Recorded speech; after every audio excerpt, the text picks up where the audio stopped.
Any in-person questions? Nope. Okay. Off to Jen. Hey Carly, how are you? Hey, Jen.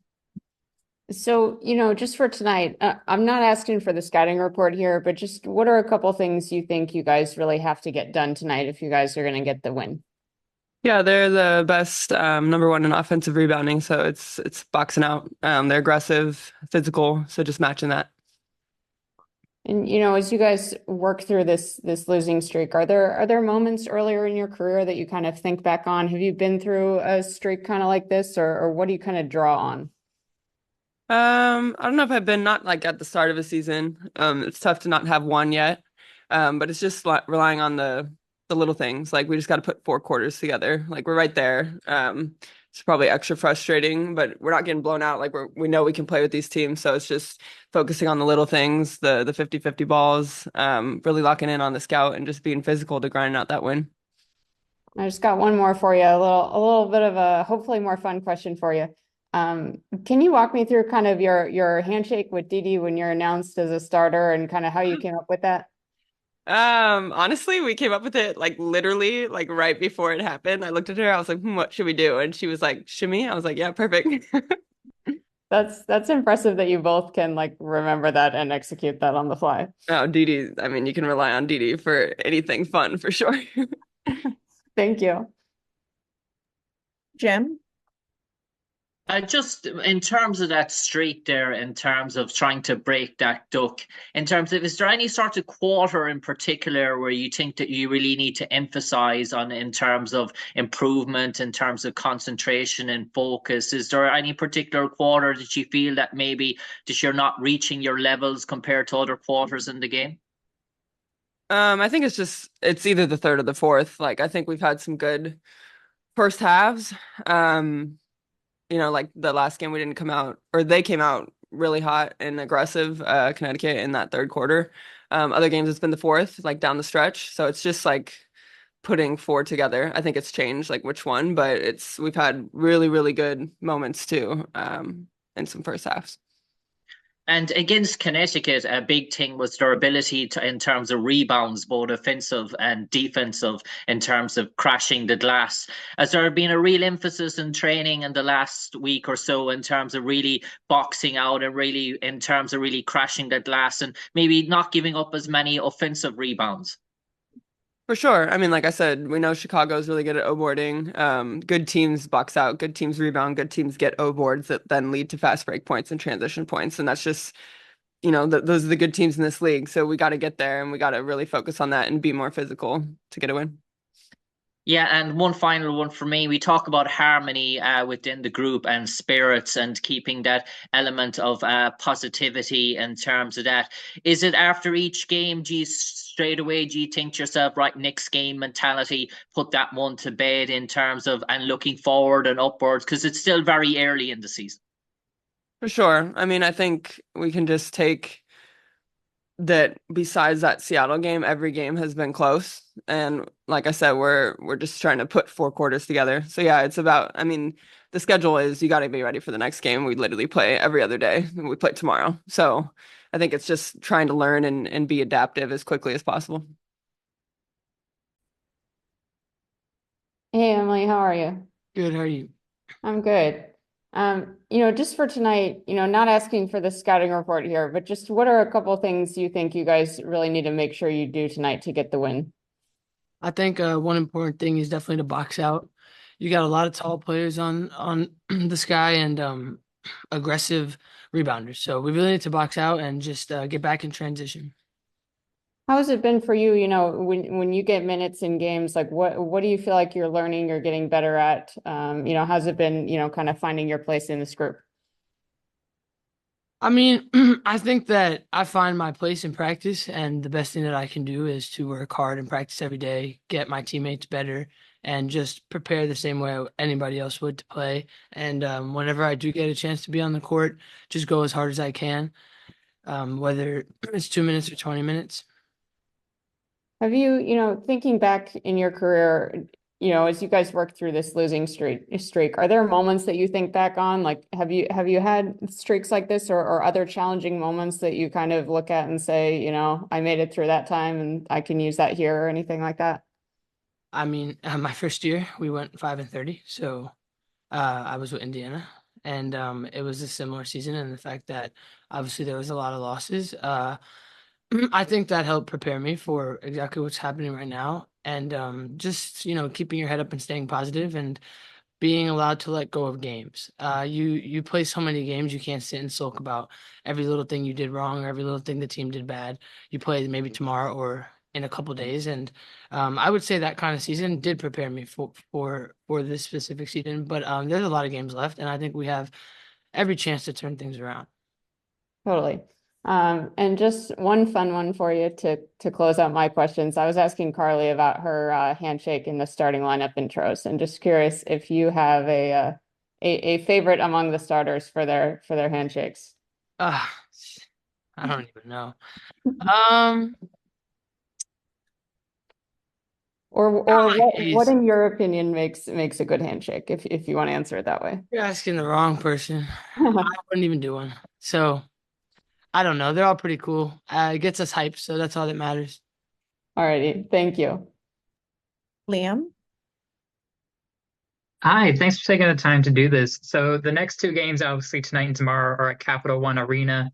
I just kind of want to know, what does it mean to you guys to have that game moved to the larger stadium, and what kind of environment are you expecting? Yeah, I mean, I think it means a lot to the game, to the women's game in general. For the fact that we don't have the capacity at our arena is awesome. Obviously, it means we're going to fill this huge arena out. And it's kind of a proud moment, I think, for women's basketball in general. And it's our first time getting into this arena and just walking around. This is my first time ever in this arena. So getting to walk around locker rooms and all that stuff and how beautiful it is here. I'm excited. I think the team's excited. Yeah, and obviously these are big games. You guys are welcoming some big young stars and Angel Reese tonight and welcoming Caitlin Clark on Friday. Is that something that you guys have discussed as a team? Do you discuss that increased media attention or how to game plan for these, young players? I think our game plan is our game plan, regardless of, them necessarily. Like, I don't think we specifically talked about them yet, media wise. We kind of just, it's our same routine plan and same routine game plan as we would for anyone. But I think we're excited for them in this league in general, and the fact that they're bringing the fans and us being allowed to play in this arena. But I don't know if there's a specific talk we've had or anything like that. Thank you so much. That's all I got. We have time for one last question. Jim? Hi, Emily. Emily, we talk about players looking for a home in the NBA and looking WNBA and looking for longevity in terms of their career. And I suppose you've been so far in your NBA career, you've been with one or two clubs. Since you arrived in Washington, have you seen that homely sort of effect, that sort of bondness? And are you looking to maybe establish your roots and maybe stay, hopefully, in Washington for more than one season going forward? Yeah, I mean, this is a great program, and it has a lot of great people on staff and on the team. So from that aspect, I enjoy my time here. I've learned a lot. The WNBA is tricky. I don't know what's gonna happen next year. I don't know what's gonna happen the year after that. So I'm never really ready to put my roots into anywhere. I can't lie. In the fact that you just kind of never know what's gonna happen, but I'm grateful for where I am. And I'm glad that they've given me the chance to be comfortable and stable right now. That's all the time we have. Thank you, Emily. Thanks, guys. Take Behind you. Oh, Mike's there. Hey. When you evaluate Chicago and look at them specifically, what they do on defense, what kind of stands out to you? Couple things. They do a good job getting up and pressuring the ball. I think Dana Evans kind of sets the tone for that. She picks up full court a lot. Makes it hard for you to get into your stuff. They kind of come at you with different types of athleticism. Diamond is different than Kennedy Carter, but they're both athletic and disrupt and like to get in passing lanes. And then they got a lot of size at the rim. It's very important that we are conscious of where we are on the floor and what that allows our defenders to do. You know, Elizabeth Williams and Cardoso, especially if they can be near the rim, they're going to be near the rim. So you got to expect them to be there, and then you got to try to see if you can get them to not be there. That was going to be my next one, Yeah. asking about all that size. What's the challenge, particularly without having Shakira? Rebounding, and more rebounding. I mean, it's what they do best. We've worked hard to become a better defensive rebounding team as the year has gone along. But it's going to get tested tonight because, you know, we said we feel like the game tonight will get decided once the shot goes up. And that's where the game's going to be won or lost. Guards that will be very active. Everybody. Just as you guys, you know, kind of work through this losing streak, are there moments, you know, previously in your career that you think back to kind of help you, you know, think about what to do or get through this? Yeah, probably a few different ones. But I think the real, you know, no matter what it is, the challenge is to keep doing the things you know are important. You know, it's not a time to get more complicated or hit the panic button or, you know, go wildly off course. You got to be smart about the things you want to do differently. You know, you can't just keep doing the same thing necessarily. But you got to be smart about what you're going to emphasize. Everybody knows we have limited practice time. We're playing a lot of games. So when you prioritize, you got to be smart about being the right or picking the right things to focus on. I think we've done a good job of that. We got to make some shots. We got to make layups. We got to stop fouling. It doesn't necessarily have to be that much more complicated than that. And just how does it feel being in this arena? Been a while since your last camp day, and now you're back for two. So how is it kind of being in this environment with the expected crowd tonight? It's great. I think it's a big couple days for our organization. It's a chance for a lot of new people to see us play, or people maybe that haven't seen us in a while. You know, it's a big credit to, you know, there's an obvious reason why we're playing here. You know, Chicago and Indiana are big draws because they're rookies. And, you know, we want to play our part in making it a big event. And I'm hoping we can ride the wave of the crowd a little bit the next couple nights. It's great personally just to come back and see all the, you know, the people that work in the arena and stuff that we don't get to see as much anymore. So it's good. Feel a little bit nostalgic and a little bit new. Eric, besides everything that you can do tactically to curb this start, just emotionally in the locker room, how are you keeping their heads, knowing that it's not the end of the season, you're not even at the halfway point, but you know there is some urgency to get the first win?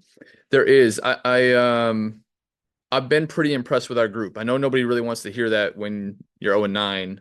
But I feel like as we've gotten back to the start of the next game, everybody's heads have been where they need to be. I think it's been obvious in the way we've played that people have been ready to compete. I said it after the last game and Kareem was there, but you know, you can't carry the weight of the whole season into the game. You know, each shot can't be a momentous occasion. You know, you got to be able to play the game that's in front of you. I think we've done a good job emotionally getting ourselves back where we need to be. The thing that has to go up is just kind of our heightened feeling in those key moments in the game where we don't have bad possession spiral or we don't lose focus on our blockouts. You know, that's how you get over the hump and win, is by actually growing in those games. Eric, you mentioned big stage here at Capital One Arena. There are a couple ways you can kind of go about it, of like feeding off that energy and feeding off it being a big stage, but where's the balance coming in of seeing if you can feed off of that, but also like it's just another game, win or loss at the end of the night? Don't know. I'll take feeding off of it to start. I think we could, you know, we're probably at a point in the season where we could use a little boost, a little jolt. Maybe something different is not a bad thing right now, but obviously you can't get too trapped in the swings, high or low, through the course of a game. You know, they're just a team kind of like us. Chicago fell behind a big hole against New York and they battled back, and then the game swings again. We've been in a lot of games like that. That's how the games in our league are going to be. So ride it when it's going well, not let it affect you too much when Chicago or Indy the next couple nights make a run, and just try to kind of max it out when it's behind us and we're playing well. And you mentioned Angel. Also want to talk about Aaliyah and kind of this rookie class as a whole and then what they're bringing to the league. what has been so impressive about them besides kind of the eyeball attention that they've been getting, but just the nuances of their game and how prepared they are for this moment and being ready? I mean, Aaliyah's now starting for you guys with Shakira being out. Like, what's so impressive about their abilities? I can't say I know all the other rookies from the other teams that well. Obviously, we interviewed a few getting ready for the draft. They all seem very comfortable in who they are. They seem to be pretty steady personalities. I think everybody from Caitlin to Angel to Cam Brink to Aaliyah to, just kind of up and down the line. They just all seem very comfortable of who they are as people, who they are as players. They all seem hungry to get better. It's impressive. I don't know if I'd handle it that well at that age. Honestly, in a lot of the discussion and debate going around, they seem like the most steady ones in the room. So it's a huge credit to all of them and where they've come from and what they're bringing to the league. Coach, just wanted to piggyback off that and get your thoughts about how Aaliyah's been able to transition into this bigger role and how well you think that she's responded to, these added minutes playing in the front court for you guys. I mean, she's a pretty steady person. She's got a really good head on her shoulders, and she plays hard all the time. I think that can cover up for a lot, especially when you're still learning the league and trying to develop skill wise. Is just to be pretty relentless. I mean, she pursues the ball, she defends hard, she talks. I'm sure she has probably never lost games like this in her life. I think that's probably true for a few of the rookies right now, and it would be easy for her to kind of take a step back or be rocked by that a little bit, and she hasn't. She brings, not just when the game starts, but she brings good effort and focus and energy every day, from walkthroughs to shoot-arounds to film to games. In this rookie class that you guys have specifically through the first quarter of the season, what's your overall assessment of how well that they've been able to play? Very well. And from a lot of different people and a lot of different teams. It's hard. It's really hard to win in this league. I don't think it's a shock that some of the veteran teams are the ones winning close games and putting their mark on the league. But I think it's a more interesting story for these rookies to have to go through some of these struggles basketball wise. That's how it should be, in my opinion. They've come in, they've played well, they're meeting the challenge head on, but they got to go through the gauntlet of a really tough league. So they're only going to learn from it and get better. Any other questions? Any Zoom. That's it, Coach. All right. Thanks.